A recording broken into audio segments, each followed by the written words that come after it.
انسانوں کے اوپر اس امت کے اوپر ڈال دی جس امت کی طرف اس کتاب کو بھیجا گیا. جیسے تورات ہے، انجیل ہے، زبور ہے، اس کی حفاظت کی ذمہ داری بنی اسرائیل کے اوپر ڈال دی گئی تھی، لیکن وہ اس کی حفاظت نہیں کر سکے. یہی وجہ ہے کہ دنیا میں اب ایک نسخہ بھی کہیں، نہ تورات کا، نہ انجیل کا، نہ زبور کا، جس کو یہ کہا جائے کہ یہ اللہ تعالیٰ کا کلام ہے. کیونکہ قرآن پاک نے خود فرمایا کہ وہ لوگ اللہ تعالیٰ کی کتاب میں اپنی باتیں شامل کرتے تھے، یحرفون الکلمہ عن مواضعہ. اور دوسری جگہ فرمایا یکتبون بایدیہم ثم یقولون ھذا من عند اللہ وما هو من عند اللہ. وہ لوگ اپنے ہاتھوں سے لکھتے تھے عبارت تورات اور انجیل میں، پھر لوگوں سے کہتے تھے یہ اللہ کی جانب سے ہے. اللہ تعالیٰ فرماتے کہ نہیں، یہ میری جانب سے نہیں ہے، یہ تو خود ہی نے لکھا ہے. اس لیے دنیا میں وہ کتابیں اصلی شکل میں نہیں رہے. اب بہت کم اس میں اللہ کا کلام ہے، جیسے آٹے میں نمک کے برابر. کیونکہ قرآن مجید یہ آخری کتاب ہے. اللہ تعالیٰ کو یہ معلوم تھا پہلے سے ہی کہ اس کے بعد ہم کسی کتاب کو نازل نہیں کریں گے، لہذا یہ کتاب محفوظ رہنی چاہیے قیامت تک کے لیے. تو اس کی ذمہ داری اللہ تعالیٰ نے خود لے لی، کیونکہ اللہ تعالیٰ قادر مطلق ہے. اس کی حفاظت جو ہے جیسے اللہ کی شان ہے. تو یہی وجہ ہے کہ ان 1400 سے زیادہ زمانہ گزر گیا، اس میں کسی ایک سورت کی ایک آیت بھی ضائع نہیں ہوئی، اور نہ کسی سورت میں کسی آیت کا اضافہ کیا گیا، بالکل نہیں. جتنی آیتیں اس زمانے میں تھی وہی آیتیں آج بھی ہیں. اس کی تفصیل آ گئی. تو اب جو حفاظت اللہ نے کی، اس کا سب سے پہلے جو ہے طریقہ کیا اللہ تعالیٰ نے اختیار فرمایا کہ لوگوں کی جو سینے ہیں اس میں اللہ نے اس کو محفوظ کر دیا. اور جب وحی نازل ہوتی تھی اللہ کے نبی صلی اللہ علیہ وسلم کے اوپر، ابتداء میں آپ جلدی اس کو یاد کرنے کی کوشش کرتے تھے، تو اللہ تعالیٰ نے منع فرمایا لا تحرک بہ لسانک لتعجل بہ. یا رسول اللہ صلی اللہ علیہ وسلم آپ جلدی نہ کیا کیجیے. ان علینا جمعہ وقرآنہ، اس قرآن پاک کو آپ کے سینے مبارک میں محفوظ رکھنا یہ ہمارا کام ہے. پھر جب آپ اس کی تلاوت کریں گے یہ بھی ہماری ذمہ ہے. پھر جو مضامین اس کے اندر لکھے ہوئے ہیں، تفصیل نہیں ہے، اجمال ہے، مجمل ہے، تو اس کی وضاحت یہ بھی ہمارے ذمہ ہے. یعنی ہم آپ کو خود پڑھائیں گے. سنقرئک فلا تنسى، ہم آپ کو پڑھائیں گے، آپ بھولیں گے نہیں. تو جتنا قرآن پاک نازل ہوتا تھا بغیر یاد کیے از قدرت، وہ سارا قرآن پاک یاد رہتا تھا رسول اللہ صلی اللہ علیہ وسلم کو. پھر آپ بھولتے بھی نہیں تھے، اتنا پختہ. اس کے بعد آپ کاتبوں کو بلاتے تھے کہ بھائی قرآن پاک لکھو. تو مختلف کاتب تھے جن کی تفصیل پہلے آ چکی ہے. وہ لوگ کسی نہ کسی چیز کو لاتے تھے جس پر بھی لکھا جا سکتا ہے. عام طور سے وہ کھال استعمال کرتے تھے اس کے لیے، اونٹ کی کھال اور بکری کی کھال اور دوسری کھالیں. اسی طرح سے پتھر کے سل استعمال کرتے تھے، اس پر قرآن پاک لکھتے تھے. اور جو صحابی لکھتا تھا وہ اس کو اپنے ساتھ لے جاتا تھا، وہاں نہیں رکھتا تھا. تو اس کی حفاظت کرتا تھا وہ، اور خود اپنے اعتبار سے بھی وہ جو یاد ہے اس کو لکھتے تھے. تو صحابہ کرام زیادہ سے زیادہ قرآن پاک یاد کرتے تھے، اسی میں لگے ہوئے تھے، کیونکہ شوق بھی تھا اور بہت زمانے کے بعد یہ چیز ان کو ملی تھی. پھر وہ صحبت میں تھے رسول اللہ صلی اللہ علیہ وسلم کے، اور آپ خود ترغیب دیتے تھے کہ آپ قرآن پاک کو یاد کریں. تو صحابہ کرام جو یاد کرتے تھے اپنے بچوں کو یاد کراتے تھے، چنانچہ سینکڑوں حافظ تیار ہو گئے. اس کے بعد یہ دور گزر گیا. حضرت ابوبکر صدیق رضی اللہ تعالیٰ عنہ خلیفہ بنے، تو ان کے زمانے میں ایک جنگ پیش آئی، جنگ یمامہ. اس میں ایک ساتھ 700 حفاظ کرام شہید ہو گئے. 700 کہنا تو یہ آسان ہے. تو حضرت عمر فاروق رضی اللہ تعالیٰ عنہ کو فکر ہو گئی کہ 700 ایک ساتھ شہید ہو گئے، اور بھی ہو سکتے ہیں، تو قرآن پاک تو ضائع ہو جائے گا، خطرہ ہے. لہذا وہ حضرت ابوبکر صدیق رضی اللہ عنہ خدمت میں آئے اور عرض کیا، اے خلیفہ رسول اللہ صلی اللہ علیہ وسلم، آپ قرآن پاک ایک جگہ جمع کریں. لکھا ہوا ہے لیکن لوگوں کے پاس ہے، ایک جگہ جمع نہیں ہے. کسی کے پاس 10 صورتیں ہیں، کسی کے پاس 5 ہیں، کسی کے پاس 20 ہیں.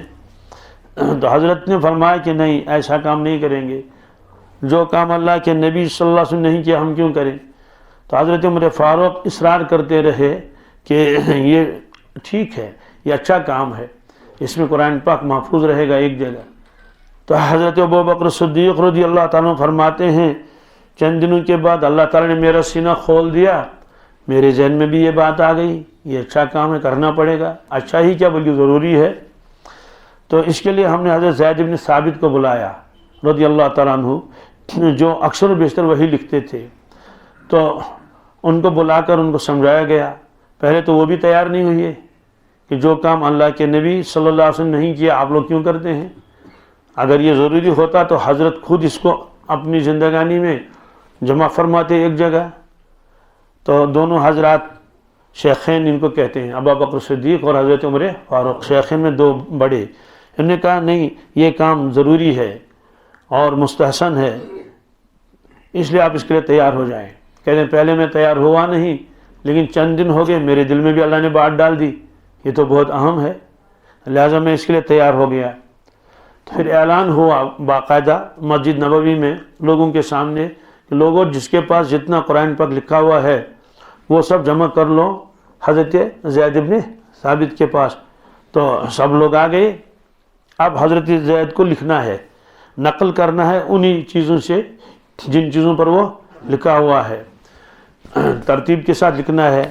تو اس کام کے لیے حضرت ابوبکر صدیق رضی اللہ تعالیٰ عنہ نے حضرت عمر فاروق کو بھی متعین کیا کہ آپ ان کی نگرانی بھی کریں گے اور ان کا ساتھ دیں گے.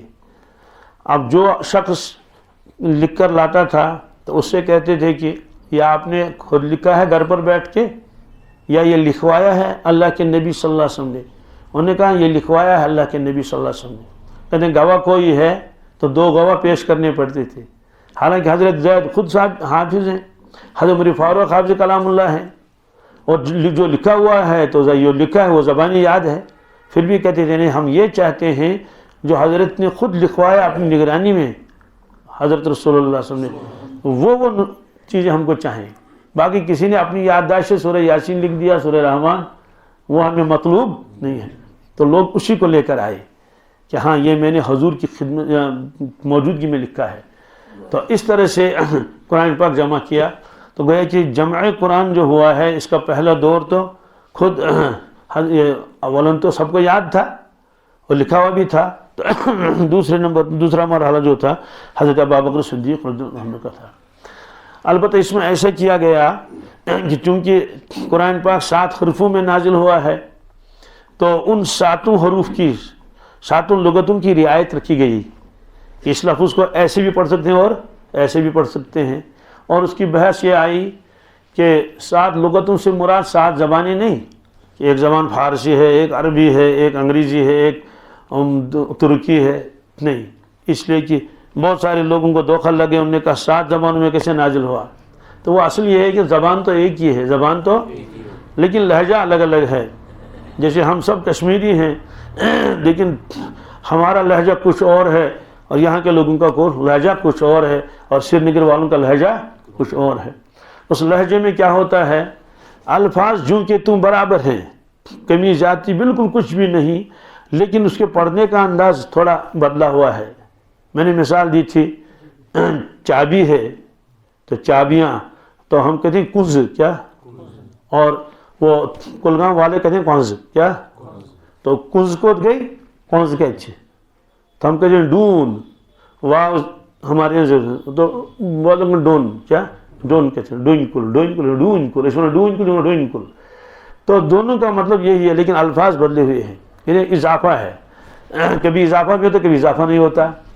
ہم لوگ کہتے ہیں چھون چون، کیا، یون گچھن یون، لیکن یہاں پلوامہ والے کہتے ہیں کھوان چوان، یوان گچھان، وچھان دوان، یہ ایک الف کا اضافہ کرتے ہیں، کس کا؟ کھوان کھوان، تو اس کا مطلب بھی ہے، اس کا مطلب یہی، مطلب تو نہیں بدلا، لیکن ہمارا لہجہ کچھ اور ہے، یہاں کا لہجہ کچھ اور ہے، تو معلوم ہے کہ صرف ایک حرف کا اضافہ ہوا، ایک حرف کا۔ اور اسی طرح سے کبھی کبھی ایسا ہوتا ہے مفہوم تو وہی ہے لیکن الفاظ بالکل بدل گئے، الفاظ بالکل، ٹھنڈے پانی کو ہم کہتے ہیں ہندر آب، کیا؟ بعض لوگ تو سمجھتے بھی نہیں، اور کہتے ہیں ترن آب، کیا؟ تو ترن، تو ہندر بھی ٹھنڈے کو کہتے ہیں، ترن بھی ٹھنڈے کو کہتے ہیں، دونوں کشمیری ہیں، وہ بھی اور یہ بھی، تو کیا یہ اور زبانوں میں نہیں ہو سکتا ہے؟ عرب میں بھی ہو سکتا ہے نا۔ اس طرح سے وہاں لغتیں الگ الگ تھی، بنو طے کی لغت کچھ اور تھی اور قریش کی لغت کچھ اور تھی، اس کا مطلب نہیں بالکل ہی نہیں، کوئی کوئی لفظ بدلا ہوا ہوتا ہے، تو اسی طرح سے انداز، یہ ساری چیزیں، تو جو رسم الخط اس وقت لکھ دیا گیا اس میں ان سب چیزوں کی رعایت رکھ دی گئی، لیکن اہل عرب جانتے تھے یہ کوئی اختلاف نہیں ہے۔ لیکن جب عجم میں قرآن پاک پہنچا، عجم میں روم ہے اور ایران ہے اور باقی ساری چیزیں ہیں، وہ لوگ چونکہ عرب نہیں تھے اس لیے وہ ان معمولی اس تفاوت کی وجہ سے آپس میں اختلاف کرنے لگے، اتنا لمبا اختلاف کہ ایک دوسرے کے اوپر جو کفر کا فتویٰ نہ لگانے لگے۔ تو حضرت عثمان غنی رضی اللہ تعالیٰ کے زمانے میں یہ صورت پیش آئی، تو حضرت حذیفہ ابن یمان رضی اللہ تعالیٰ عنہ وہ آذربائیجان گئے تھے، آرمینیہ کے علاقے میں، وہ مشغول تھے وہاں دیکھا کہ لوگ ایک دوسرے کو کفر کا فتویٰ لگاتے ہیں، چونکہ حضرت اہل عرب تھے وہ سمجھتے تھے یہ بھی صحیح پڑھ رہا ہے، یہ بھی صحیح پڑھ رہا ہے، تو وہ واپس آئے، انہوں نے کہا کہ یہ کوئی معمولی بات نہیں ہے، یہ تو ایک دوسرے کو کفر کا فتویٰ لگاتے ہیں۔ وہ واپس مدینہ طیبہ آیا اور حضرت عثمان غنی سے کہا ادرک الامت قبل ان یختلفوا اختلاف الیہود والنصارى، آپ امت کو بچائیے اس سے پہلے کہ وہ یہود نصارہ کی طرح اختلاف میں مبتلا ہو جائیں۔ حضرت نے فرمایا کیا بات؟ کہا کہ وہ تو اختلاف کرتے ہیں لغتوں کے اوپر اور ایک دوسرے کو کفر کا فتویٰ لگاتے ہیں، چونکہ نہ ان کو وہ جس شخص نے جسے کیا پڑھا ہے وہ اسی کو صحیح سمجھ رہا ہے۔ حضرت نے فرمایا مجھے اس کا اندیشہ پہلے ہی تھا، اسے کہا ٹھیک ہے ایسا کر لو، تو جہاں جہاں قرآن پاک ہے ان کو واپس لاؤ، ان کو، چونکہ اس زمانے میں اتنے تو تھے نہیں کتب خانے اور چھاپ خانے، نہیں، ہاتھوں سے لکھتے تھے قرآن پاک اور بہت کم ہوتے تھے۔ پہلے زمانے میں ایسا ہوتا تھا، یہاں کشمیر میں جب کسی لڑکی کی شادی ہوتی تھی وہ قرآن پاک ساتھ لے جاتی تھی، وہ قرآن پاک، کیوں؟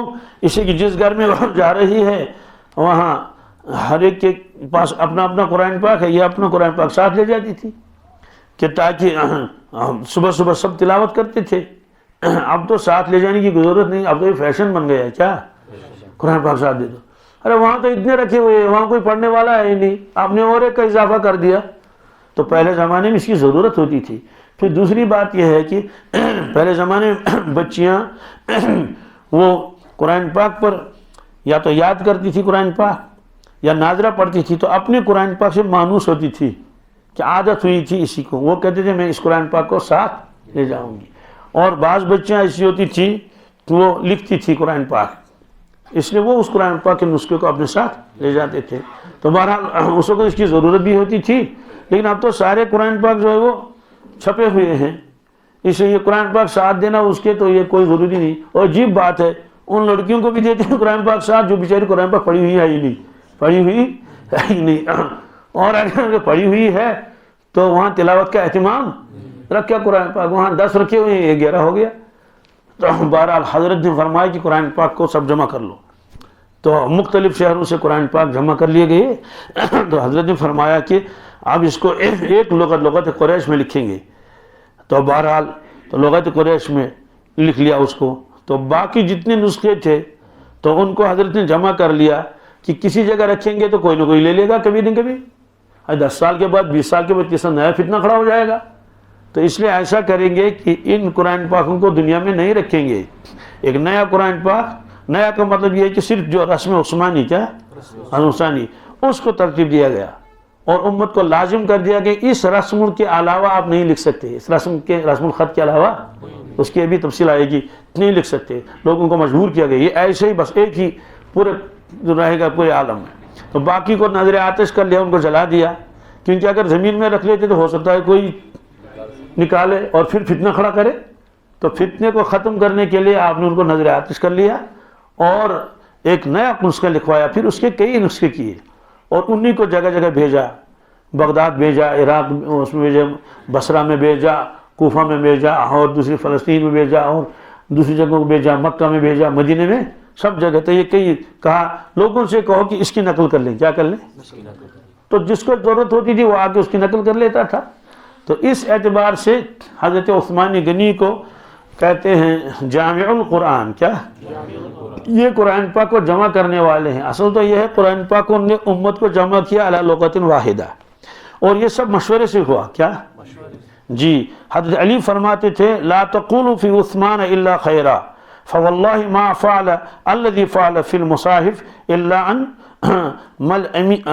ملعمنا۔ حضرت فرماتے ہیں کہ حضرت عثمان غنی کے بارے میں کچھ نہ کہو، اللہ کی قسم جو کچھ ہم نے کیا وہ سب مشورے سے کیا، کیا؟ یعنی ہمارے مشورے سے بھی، کیونکہ بعض لوگوں نے اعتراض کیا تھا کہ آپ نے جس کو نظراتش کیوں کیا باقی کو، کہا ہمارے سب مشوروں سے ہوا۔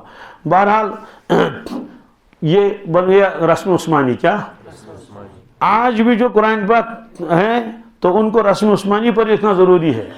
یہ میرے پاس قرآن پاک ہے، یہ یہاں کا چھپا ہوا نہیں ہے، یہ اس کا ہے سعودیہ کا چھپا ہوا ہے، وہاں مدینہ منورہ میں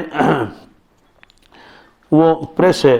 تو اس کے آخر میں یہ حضرات لکھ لیتے ہیں کہ ہم نے اس کا جو یہ وہ ہے رسم الخط، یہ رسم عثمانی ہے، یہ رسم، جی، یہ لکھتے ہیں کتب ھذا المصحف مصحف الکریم وضبط علی ما یوافق روایت حفص بن سلیمان ابن مغیرہ الاسدی الکوفی لقراءۃ عاصم ابن ابی النجود الکوفی التابعی عن ابی عبد الرحمن عبداللہ ابن حبیب السلمی عن عثمان ابن عفان وعلی ابن ابی طالب وزید ابن ثابت وابی بن کعب عن النبی صلی اللہ تعالی وسلم۔ اور پھر فرماتے ہیں کہ وَأُخِذَ حِجَاؤُهُ مِمَّا رَوَاهُ عُلَمَاءُ الرَّسْمِ عن المصاحف التي بعث بها خلیفۃ الراشد عثمان بن عفان رضی اللہ تعالیٰ عنہ الى مکہ و بصرہ و کوفہ و شام۔ یہ فرماتے ہیں کہ اس کو ہم نے اسی رسم الخط کے مطابق لکھا ہے جو رسم الخط حضرت عثمان غنی کے زمانے میں تھا، اور پھر حضرت نے جو ایک ہی رسم الخط متعین کیا اور اسی کو بھیجا گیا مکہ، بصرہ، کوفہ، شام۔ تو یہ فرمایا والمصحف الذی جعلہ لأہل المدینہ۔ بہرحال یہ ہے، تو یہ رسم الخط بھی پھر طے ہو گیا کہ اب اس کے خلاف ہم آپ کوئی لکھ نہیں سکے گا، کیونکہ یہ طے ہو چکا ہے کہ یہی رسم الخط رہے گا۔ تو ہوا یہ۔ اس کے بعد ایک اور مرحلہ آیا، وہ یہ ہے کہ قرآن کریم تو لکھتے تھے لیکن زبریں اور زیریں اور پیش اور نقطے اس میں نہیں تھے۔ اس کی وجہ یہ ہے کہ اہل عرب جب لکھتے تھے وہ نقطوں کے بغیر لکھتے تھے، نقطوں کے، انہیں نقطے لگانے کی ضرورت نہیں تھی، زبر زیر لگانے کی بھی ضرورت نہیں تھی۔ اس کی وجہ یہ ہے کہ وہ کسی لفظ کو جب دیکھتے تھے تو سیاق و سباق، سیاق و سباق کے معنی آتے ہیں کہ وہ جملہ دیکھتے کہ یہ جملہ یہاں سے یہاں تک ہے تو اس کا مطلب کیا نکلے گا، کیا؟ جی، فرض کر لیجیے ایک اردو میں ایک لفظ میں آتا ہے، کیا؟ یہ اکیلا ہے، اب اس کی کیا مراد لے لیں گے ہم؟ یہ جملہ بتائے گا۔ اگر کوئی کہ کمرے میں کون ہے، کیا؟ تو یہاں میں سے مراد اندر ہے، کیا؟ اگر کہے گا کہ کل وہ صاحب آئے تھے میرے پاس مشورہ کرنے کے لیے، میں نے اس کو یہ جواب دیا، تو یہاں بھی میں آیا، تو یہاں واحد متکلم مراد ہوگا۔ تو اس طرح سے، اور وہ جو پڑھتے تھے تو وہ خود طے کر لیتے تھے یہاں اس کو کس انداز سے پڑھنا ہے۔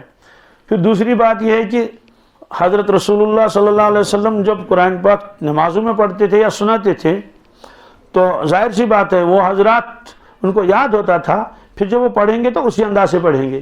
اس کی مثال ایسی ہے، آپ زبر زیر کے بغیر کسی عالم کے سامنے قرآن پاک رکھ دیں، چونکہ وہ گرامر کے اعتبار سے وہ پڑھے گا یہاں پیش ہونا چاہیے، یہاں زبر ہونی چاہیے، تو اس طرح سے کوئی ان کو اس کی ضرورت نہیں تھی، بلکہ بعض لوگ تو نقطے لگانے کو عیب سمجھتے تھے، ارے کیا کریں نقطے لگا زبر زیر، ہم تو اس کے بغیر بھی پڑھ سکتے ہیں۔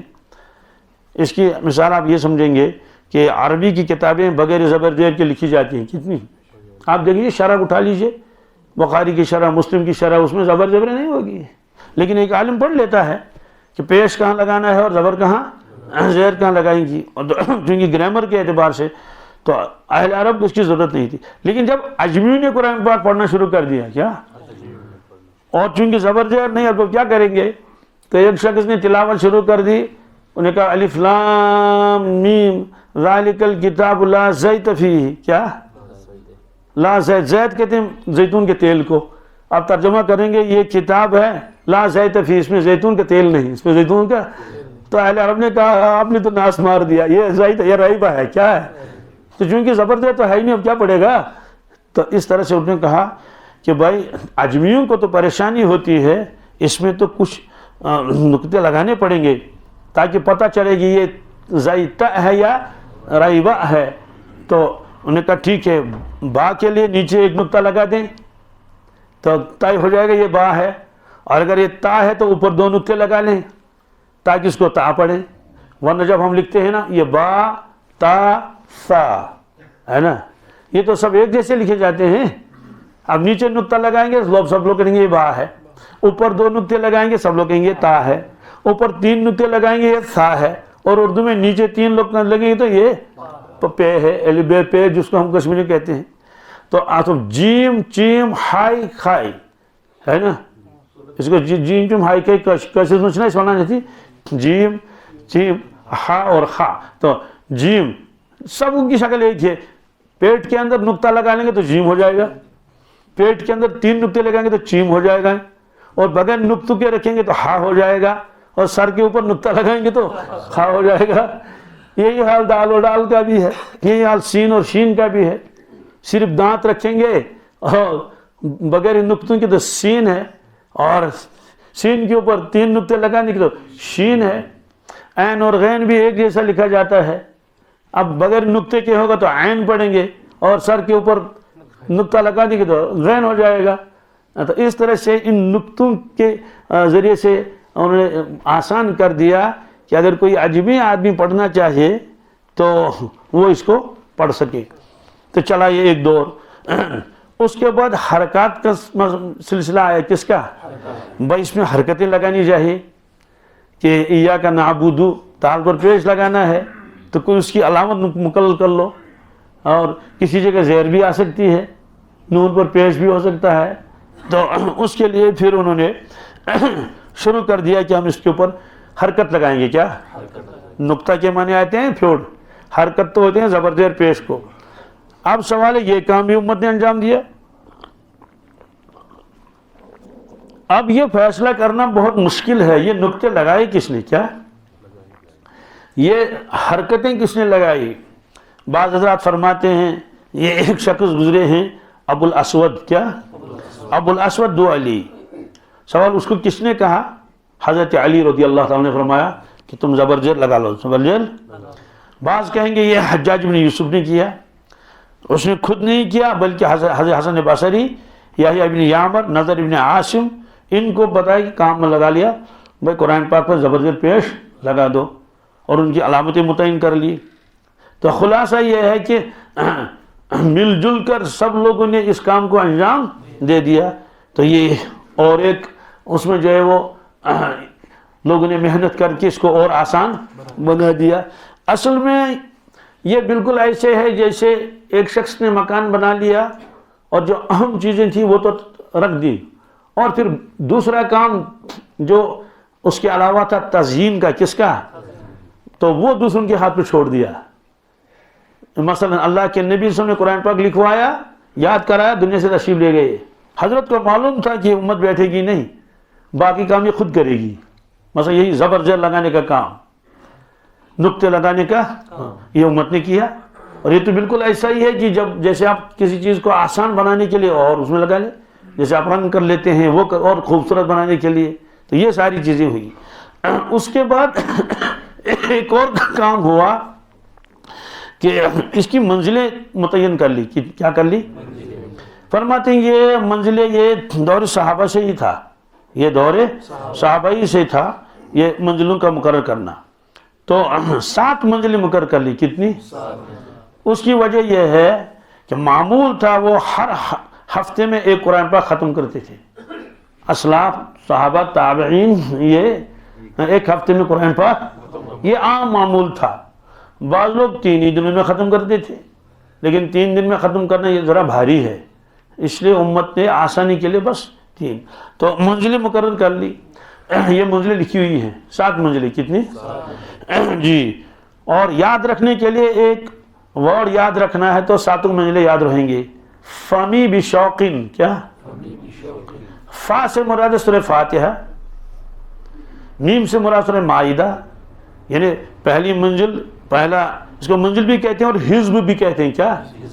جی.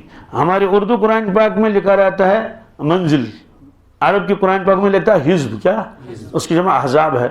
تو فمی بشوقن، فا سے مراد سورہ فاتحہ ہے. اب سورہ فاتحہ، اب آگے آئے گا فمی میم مائدہ، تو مائدہ سے دوسری منزل شروع ہو جائے گی. فمی یا سے مراد یونس سے، تو سورہ یونس سے تیسری منزل شروع ہو جائے گی. فمی بی، با سے مراد بنی اسرائیل ہے. بی شوقن، شین سے مراد شعراء. کیا؟ ایک ہے شورا، ایک ہے شعراء، یہ دونوں الگ الگ ہیں نا. شورا میں نہیں مشورہ کرنا، شعراء یہ شاعر کی جمع ہے، شعراء. تو فمی بشوقن، واو سے مراد والصافات ہے. تو فمی بشوقن، قن سے مراد سورہ قاف، تو سورہ قاف سے 7ویں منزل شروع ہو جاتی ہے والناس تک. تو یہ 7 منزلیں انہوں نے طے کر لی. اور حضرت اوس بن حذیفہ فرماتے ہیں میں نے صحابہ سے پوچھا کہ آپ نے قرآن پاک کے کتنے حزب بنائے ہیں؟ انہوں نے جواب دیا بھائی ایک حزب 3 سورتوں کا ہے، پہلا والا، دوسرا 5 سورتوں کا ہے، تیسرا 7 سورتوں کا ہے، چوتھا 9 سورتوں کا ہے، پانچواں 11 سورتوں کا ہے، چھٹا 13 سورتوں کا ہے، اور آخری جو وہ قاف سے لے کر ختم تک ہے. تو بہرحال یہ ایک تقسیم کر لی انہوں نے کس چیز کی؟ آپ منزلوں کی. اور اس کے بعد ایک کام اور ہوا، وہ یہ ہے کہ 5 آیتوں کے بعد انہوں نے خمس لکھ دیا. کیا؟ یا خمس کہیے، خمس مانے 5واں، خمس مانے 5، تو خمس. لیکن آپ لکھیں گے خمس تو 3 حرف لکھنے ہیں، تو اس نے صرف خا لکھ دیا. کیا لکھ دیا؟ خا. تو 10 آیتوں کے بعد لکھتے تھے وہ 10. کیا؟ 10. یا صرف لکھتے تھے کیا؟ عین. تو پہلے جو اشارے ان کو اخماس کہتے تھے، دوسرے کو آشار کہتے تھے، تو یہ بھی انہوں نے شروع کر دیا. اس کے بعد پھر ایک اور کام ہوا، وہ یہ ہے کہ اس کے رکوع متعین کر لیے. کیا؟ رکوع متعین کر لیے. یہ رکوع کیا چیز ہے؟ یہ رکوع ایک خاص مضمون ہے. کیا ہے؟ مضمون ہے. تو وہ دیکھتے تھے کہ قرآن پاک، آپ سورہ یاسین اٹھا لیجئے، دیکھتے کہ پہلا رکوع ختم ہو جائے گا تو اس کے بعد ایک دوسرا مضمون شروع ہو رہا ہے، ایسا لگ رہا ہے. تو بس یہاں پر پہنچے تو عین لکھ دیا. کیا؟ عین. رکوع را کاف واو عین، تو اس میں سے عین کو اٹھا لیا، صرف عین لکھ دیا کنارے میں. آیت کے اوپر بھی چھوٹا سا عین اور کنارے میں اسے گیلری کہیے کیا کہیے، اس کو ایک بڑا عین لکھ دیا. تو اس عین کے اوپر بھی کچھ لکھا رہتا ہے، پیٹ میں بھی اور نیچے بھی. اوپر سورتوں کیا لکھا رہتا ہے؟ اس سورت پہ کتنے رکوع ختم ہو گئے. عین کے پیٹ میں لکھا رہتا ہے اس رکوع میں کتنی آیتیں ہیں، اور نیچے لکھا ہے اس سپارے میں سپارے کا کون سا یہ رکوع ختم ہو گیا. بہرحال یہ بھی انہوں نے لکھ دیا. تو کل جو رکوع انہوں نے متعین کیے 540. کیا؟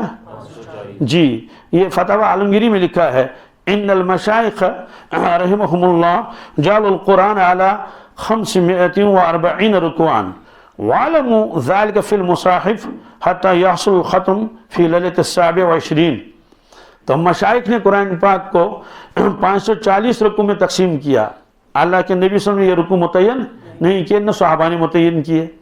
اس سے معلوم ہوا کہ اللہ کے نبی صلی اللہ علیہ وسلم اور صحابہ نے جو چیزیں کی، اس کے علاوہ بھی امت نے اگر آسانی کے لیے کوئی کام کر لیا، امت نے اس کو لے لیا، اس کا انکار نہیں کر سکتے ہیں. کیا؟ کیوں؟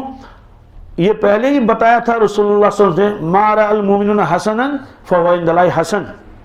تمام مسلمان مل جل کر جس چیز کو بہتر سمجھیں گے اللہ کے نزدیک وہ چیز بہتر ہی ہے. تو یہ تو فرمایا کہ اس کی علامتیں بتا دی گئی. تو تراویح میں قرآن پاک کا ختم اگر ہر شخص جو ہے وہ ایک ایک رکوع پڑھے گا روزانہ تو 20 رکعتیں ہیں. تو امام بخاری علیہ رحمہ بھی اسی طرح سے قرآن پاک ختم کرتے 27 شب میں. کس میں؟ تو ہر رکعت میں ایک رکوع. تو ایک تراویح میں کتنے رکوع ہو جائیں گے؟ 20 رکوع ہو جائیں گے 20 رکعت میں. تو 27ویں جب شب ہوتی تھی تو یہ 500 رکوع 540 رکوع پورے ہو جاتے تھے اور 27 شب میں وہ لوگ اس کو شب قدر میں قرآن پاک کو کیا کرتے تھے؟ ختم کرتے تھے. تو یہ امت نے کیا. اس کے علاوہ اور کیا کیا امت نے کہ کلام کو دیکھا کہ یہاں بات پوری ہو جاتی ہے کیا تو ایک علامت لگا دی. مثلا تو لکھ دیا. کیا یہ وقف مطلق کا مخفف ہے. تو اس کا مطلب ہے کہ یہاں بات پوری ہوگی اسے یہاں وقف کرنا بہتر ہے.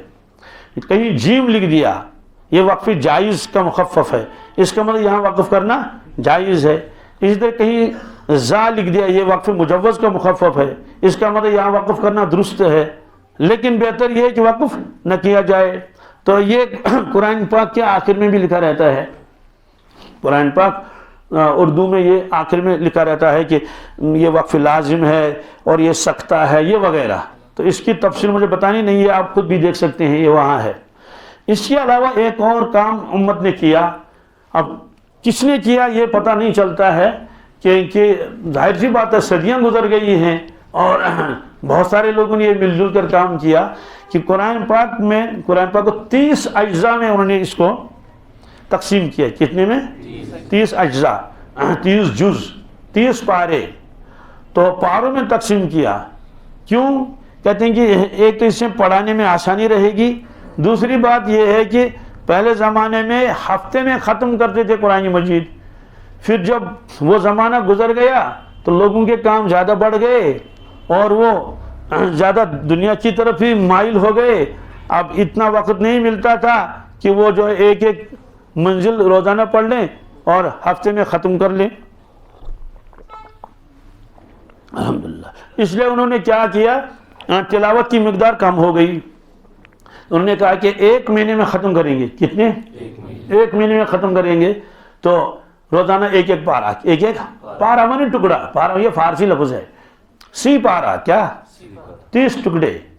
تو بچوں سے پوچھتے ہیں آپ کون سا سپارہ پڑھتے ہیں؟ کیا کون سا پارا آپ پڑھتے ہیں؟ پارا. تو 30 کر لیے. کتنے؟ اور یہ امت نے کیا لیکن کوئی اس کا انکار نہیں کر سکے گا. کوئی یہ نہیں کہہ سکے جناب میں نہیں مانتا یہ پارے والے پارا وارا کچھ بھی نہیں ہے. اسے کہیں ٹھیک ہے آپ ہی بتا دو پھر کیا میں پارا نہیں مانتا. کہ 25 مانو گے کیا؟ کہ میں 25 پارے مانوں گا. پھر ہم تمہاری بات کیوں مانیں گے 25 ہے. تو امت نے کہا 30 پارے ہو گئے اور 30 طے ہو گئے. تو روزانہ ایک پارا پڑھیں گے تو مہینے میں ایک ختم ہو جائے. تو اس سے کم کی گنجائش نہیں ہے. یہ حق ہے قرآن پاک کا. البتہ اگر کسی آدمی کو ایک پارا بھی مشکل ہے تو 40 دن میں ایک ختم کرنے کی کوشش ضرور کرنی چاہیے. یہ تلاوت کا حق ہے. تلاوت کا آپ یہ 30 پارے ہیں. یہ 30 پارے کس طرح سے ختم ہو جاتے ہیں؟ صرف حصے کر لیں اس کے. کیا کبھی ایسا ہوتا ہے کہ بات پوری نہیں ہوتی ہے پارا پورا ہو گیا. آپ سورہ یاسین کو اٹھا لیں. کس کو؟ جی ہاں. تو سورہ یاسین جو ہے یہ پارے 22 کے آخر میں ہے. کس میں؟ اور پارے 22 کے آخر میں ہے اور اس کے بعد پارا 23 شروع ہو جاتا ہے. تو پارے 22 کے آخر میں سورہ یاسین ہے. پارے 22 جو ہے یہ وَمَنْ يَقْنُتْ ہے. کیا آپ دیکھیے نہیں وَمَنْ يَقْنُتْ سے شروع ہو جائے گا. تو شروع تو ہو جائے گا نا 22ویں پارے سے.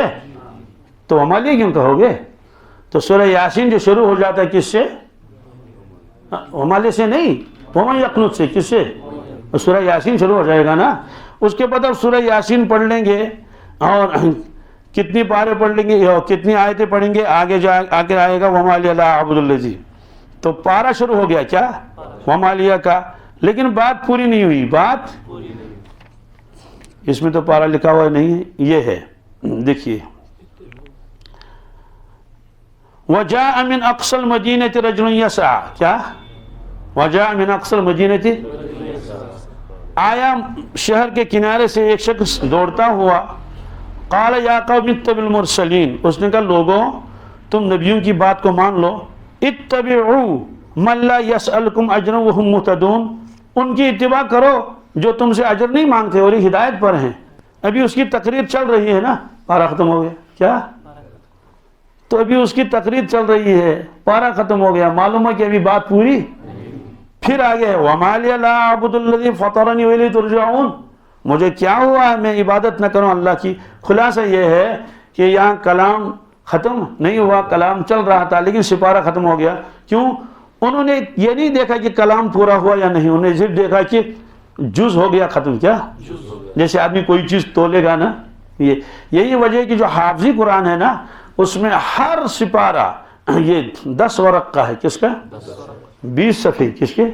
جی 20 صفحے ہیں اور 10 ورق ہیں ہر سپارہ، سوائے امپارے کے کہ اس میں تو بسم اللہ بہت لکھنا پڑتا ہے نا، تو 1-2 صفحے اس میں علاوہ ہو جاتے ہیں، اور شروع کے پارے میں وہ خوبصورت سا ڈبہ بناتے ہیں، اس میں سورہ فاتحہ لکھتے ہیں، اور دوسرے سب پر ایک خوبصورت سا ڈبہ بنا کے جیسے اس قرآن پاک میں بھی ہے، تو الف لام میم جو ہے وہ سورہ بقرہ کے 5 آیتیں بہت خوبصورتی کے ساتھ لکھتے ہیں، اور کنارے کنارے میں وہ پھول بناتے ہیں، تو اس کی وجہ سے وہ 1 صفحہ 2 صفحے زیادہ ہو جاتے ہیں، ورنہ باقی جو ہے سب کیا ہے وہ۔ اب یہ پارے بھی، ان پاروں کے نام بھی رکھے، نام کیسے رکھے؟ نام اس طرح کہ جس لفظ سے پارہ شروع ہوتا تھا، پارہ تو اس سپارے کا نام وہی رکھا، مثلا الف لام میم، سیقول تلک الرسول لن تنالوا والمحصنات لا يحب الله واذا سمعوا ولو اننا قال الملأ واعلموا يعتذرون وما من دابة وما أبرئ ربما سبحان الذي، اور قال علم اقترب للناس قد أفلح المؤمنون وقال الذين عمن خلق اطمعه ومن يقنط وما لي فمن أظلم، اور إليه يرد ہے جی إليه يرد حامیم قال فما خطبكم قد سمع اللہ تبارک الذی، اور اما، تو جو پارہ جس لفظ سے شروع ہو جاتا تھا اسی سے پارے کا نام رکھ دیا۔ اور اہل عرب پاروں کے نام بہت کم جانتے ہیں، سوال وہ کیا کرتے ہیں، وہ کہتے ہیں الجزء الاول، کیا؟ الجزء الثانی، الجزء الثالث، چونکہ جو قرآن پاک میرے سامنے ہے یہ وہیں کا چھپا ہوا ہے، تو میرے سامنے اس وقت جو الجزء الثالث عشر، یہ اس میں لکھا کہ یہ 13واں پارہ ہے، کیا؟ 13واں پارہ، یعنی 13واں جز، 13 معلوم ہے چونکہ یہ امت نے متعین کیا ہے، اس لیے سیقول کو سیقول کہنا کوئی اتنا ضروری نہیں ہے، دوسرا جز بھی کہہ سکتے ہیں، سیقول بھی کہہ سکتے ہیں، چونکہ جو دوسرا جز ہے وہی سیقول ہے، جو 15واں جز ہے وہی سبحان اللہ جی ہے۔ تو یہ ہوا۔ اب ایک اور چیز میں بتانا چاہتا ہوں، بہت اہم ہے، وہ یہ ہے کہ میں ایک دفعہ چل رہا تھا تو میں نے دیکھا کہ چھوٹے چھوٹے بچے جو ہے وہ اسکول سے نکل رہے ہیں، تو ان کے ہاتھوں میں وہ کارڈ بورڈ ہوتا ہے نا جو ایگزام دیتے ہیں تو وہ نیچے رکھتے ہیں، تو میں نے ایک بچے سے پوچھا کہ بیٹے کس سبجیکٹ کا امتحان تھا، تو اس نے کہا اسلامیات کا۔ کس کا؟ میں نے اسے کہا بھائی مجھے یہ کوسچن پیپر دکھاؤ، میں نے کہا میں بھی دیکھ لوں بھائی کیا ہے، تو میں نے دیکھ لیا اوپر سے نیچے تک اسلامیات کا پرچہ تھا، لیکن اس میں ایک سوال میں نے ایسا دیکھا میں حیران ہو گیا، میں نے کہا یا اللہ یہ کیا چیز ہے؟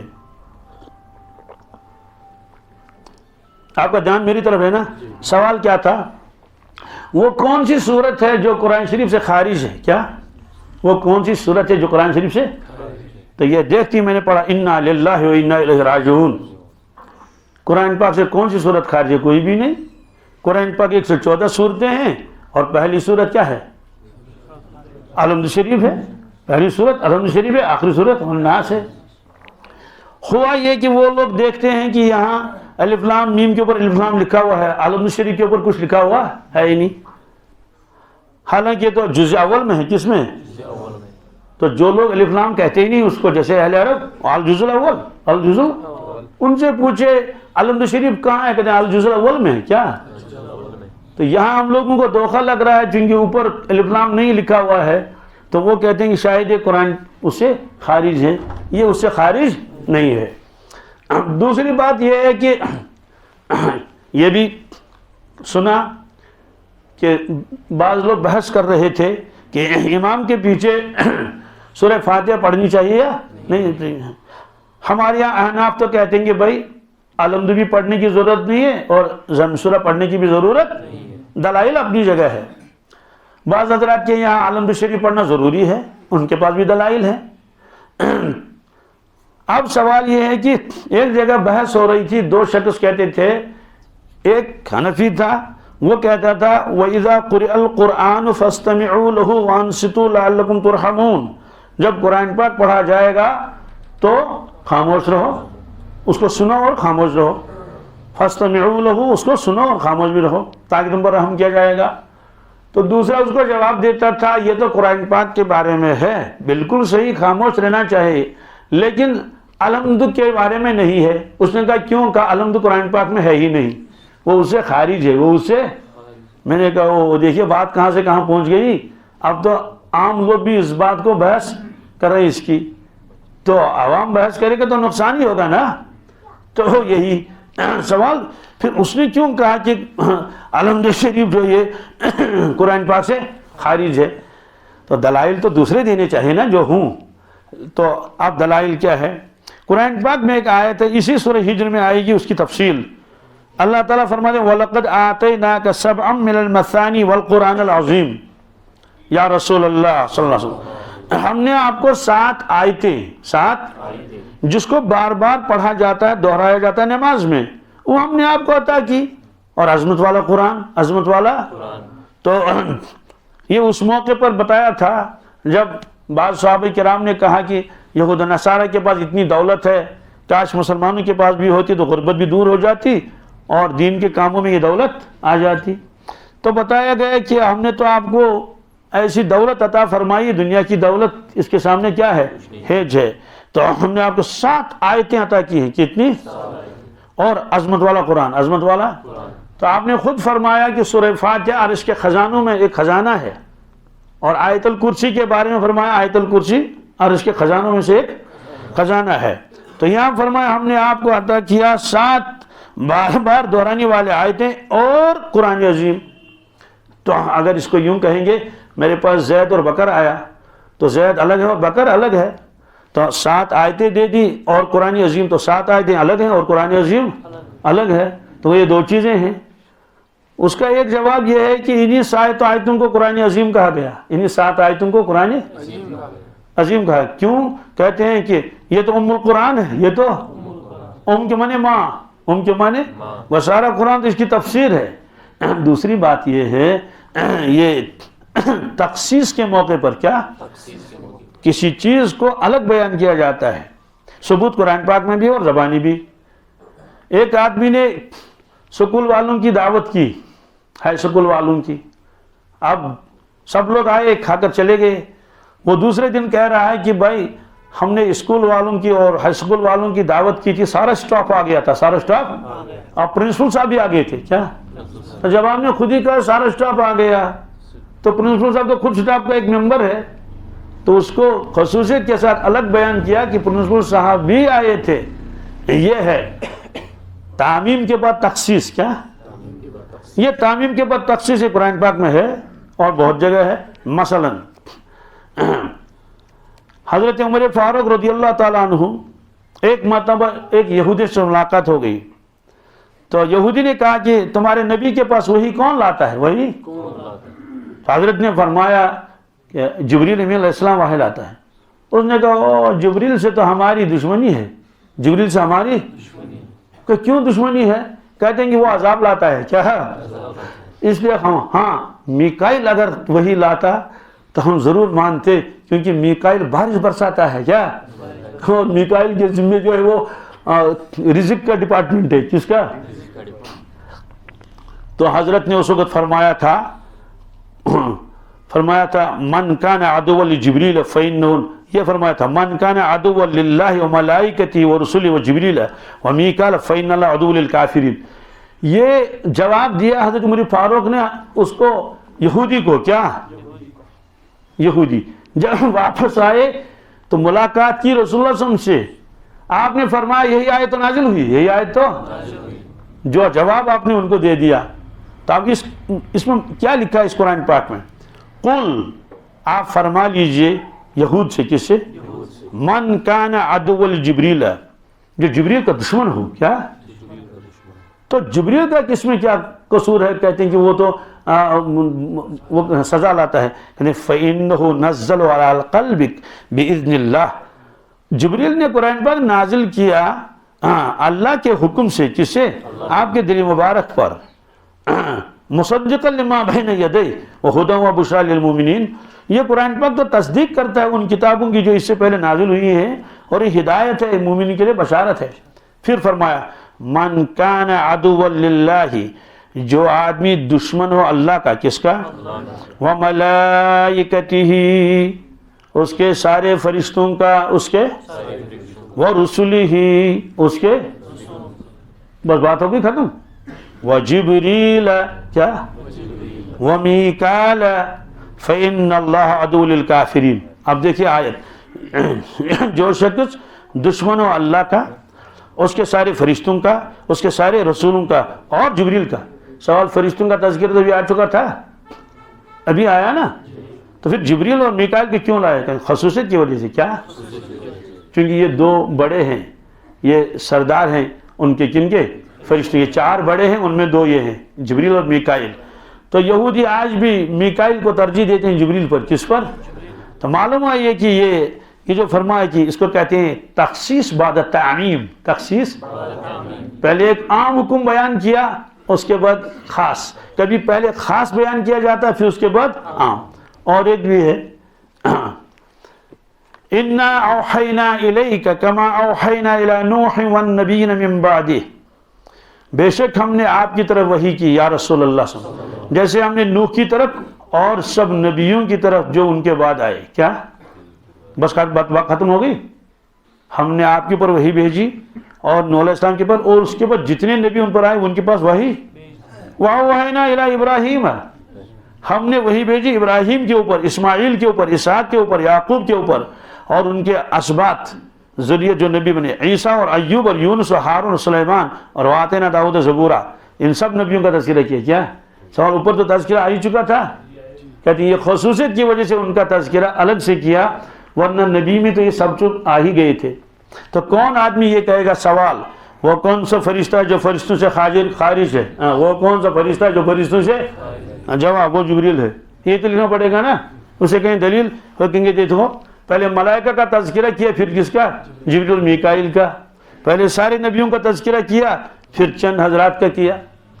تو وہ اپنی جگہ الگ ہے کہ فاتحہ پڑھنا چاہیے نہیں پڑھنا چاہیے، لیکن یہ تصور دینا امت کو کہ سورہ فاتحہ قرآن پاک سے خارج ہے، دوستو یہ جہالت ہے. کیا ہے؟ کیوں؟ یہ اس کے اوپر پارا نہیں لکھا ہوا. یہ پارے تو امت نے بنائے ہیں. کس نے؟ نہ حضور پاک نے حکم دے دیا، نہ صحابہ کے زمانے پاروں کا تصور تھا. لیکن بہرحال مجھے صرف یہ بتانا ہے کہ سورہ فاتحہ پہلی سورت ہے. کیا ہے؟ اور امت نے جو محنت کی ہے، امت نے جو کس پر؟ قرآن پاک پر. ساری زندگی اس کے اوپر لگا دی، ساری زندگی اس کے اوپر. تو بہرحال پھر اس کے بعد ایک اور مرحلہ آتا ہے، وہ ہے کہ قرآن پاک کو چھاپنا. کیا؟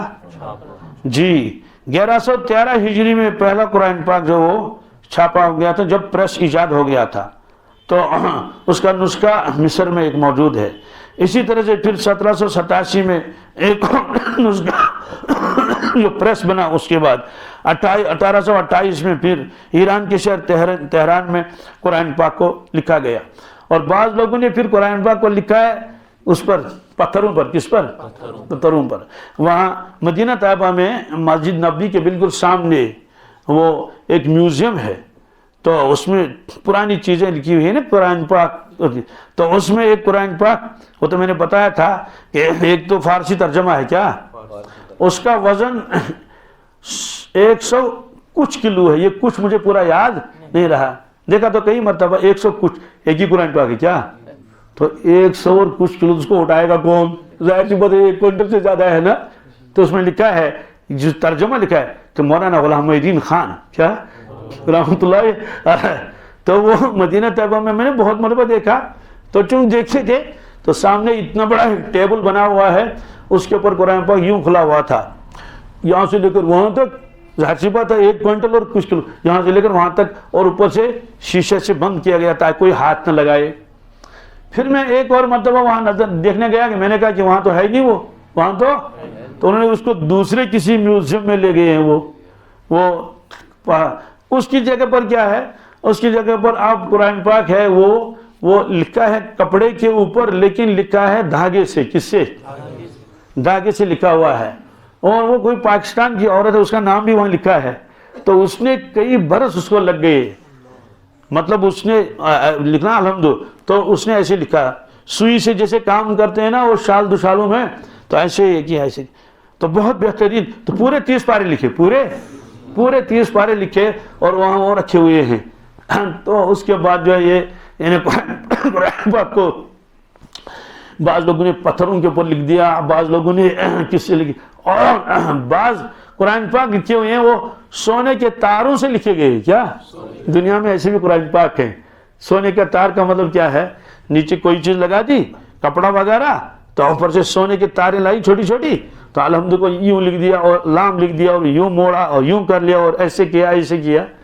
بہرحال یہ عجائبات ہیں کہ امت نے اس کتاب کے اوپر کتنی محنت کی ہے، اور ایسی محنت آدم علیہ السلام سے لے کر آج تک کسی اور کتاب کے اوپر نہیں ہوئی۔ احادیث کا تذکرہ بھی ہے، لیکن جتنی محنت کس کی ہوئی؟ اس کی۔ تو اس کی وجہ یہ ہے کہ جو رسم الخط تھا نا، اس رسم الخط کو باقی رکھا گیا، اس رسم الخط کو، کہ رسم الخط کے علاوہ ہو جائے گا تو امت اس کو قبول نہیں کرے گی۔ میں اس کی مثال بتاتا ہوں، الحمد شریف میں رحمان لکھا ہے، کیا؟ میم کے بعد الف ہونا چاہیے نا، رحمان۔ آپ دیکھیں گے الحمد شریف میں رحمان، میم کے بعد نون ہے، کیا؟ تو پھر رحمان کیسے پڑھیں گے؟ میم کے اوپر کھڑا زبر لگائے گی۔ ایسے مالک یوم الدین، تو میم الف ماں ہونا چاہیے، بالکل نہیں۔ آپ دیکھ لیجئے کسی بھی قرآن پاک کو اٹھائیں گے، وہاں میم لام اور کیف، کیا؟ کیونکہ اس کے علاوہ جو قراتیں 7 قراتیں متواتر ہیں، 7 قراتیں متواتر ہیں، وہ پڑھائی جاتی ہیں باقاعدہ اس میں مدارس کے اندر، 7 قراتیں، اور قرآن کے حضرات کے نام بھی ہیں۔ تو چونکہ ایک قرات میں آئے گا مالک یوم الدین، کیا؟ تو اس لیے انہوں نے کہا میم لام کیف لکھ دو، تو ملک بھی پڑھیں گے تو مالک بھی پڑھ سکتے ہیں۔ لیکن نمازوں میں کیا؟ ایک ہی قرات ہوگی، وہ یہی ہے قرات جو حضرت حفص ابن سلیمان ہیں، اور یہ امام ابو حنیفہ رحمۃ اللہ کے شاگردوں میں سے ہیں، حفص ابن سلیمان۔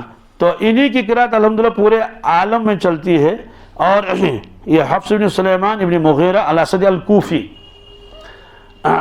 میرا ایک دوست تھا، پڑھتا تھا میرے ساتھ دیوبند میں، تو وہ قرآن پاک کو، اور 7 قرات میں 17 تھا، وہ 10 قرات بھی تھی۔ اس نے ایک مرتبہ کہا کہ آج مجھے جمعہ پڑھانا ہے ایک جگہ، میں نے کہا ہاں، تو اس نے کہا کہ میں دوسرے قاری کی قرات کروں گا۔ میں نے کہا ایسا نہ کرنا۔ ایسا کیوں؟ عوام جانتا نہیں، کیا؟ اس لیے فتنہ ہو جائے گا۔ اس نے مانا نہیں، تو بعد میں وہی ہوا جو میں نے پہلے بتایا تھا۔ ایسے میں ہردوئی میں پڑھتا تھا، تو باندہ کے قاری آئے تھے، جو ہے وہ قاری مظہر صاحب، اللہ کیا قرآن شریف پڑھتے تھے۔ حضرت مولانا ابرار صاحب وہاں نہیں تھے، تو وہاں کے اساتذہ نے کہا کہ آپ وہ ذرا دوسرے امام کی قرات پڑھ لیں، آج 7 امام ہیں اس میں، تو اس میں جو ہے وہ الف کو تھوڑا وہ امالہ کرتے ہیں، والضحی، کیا؟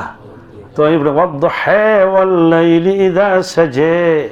بہرحال اس طرح سے اس نے عبس وتولى، تو نماز ختم ہوگی، میرے بغل میں ایک بیٹھا، اسے چودھری صاحب کہتے تھے، چودھری صاحب نے مجھے کان میں چپکے سے بتایا، کشمیری صاحب، میں نے کہا نماز ہو گئی؟ میں نے کہا جی نماز ہو گئی ہے۔ تو بہرحال تو امت نے جتنی محنت اس پر کی ہے، بات سمجھ آ گئی، اس کا کہیں جو نہیں مقابلہ نہیں۔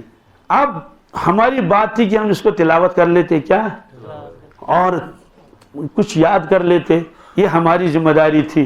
تو دسترخوان بچھا ہوا ہے، دسترخوان یہ امت کی محنت ہے، اب کھانے والے نہیں، کیا؟ اس لیے ہم نیت کریں گے انشاءاللہ المستعان کہ ہم قرآن پاک کو جو ہے وہ پڑھیں گے انشاءاللہ، تجوید کے ساتھ پڑھیں گے اور یاد بھی کریں گے۔ اللہ تعالی ہمیں بھی توفیق عطا فرمائے۔ اللہم لک الحمد ولک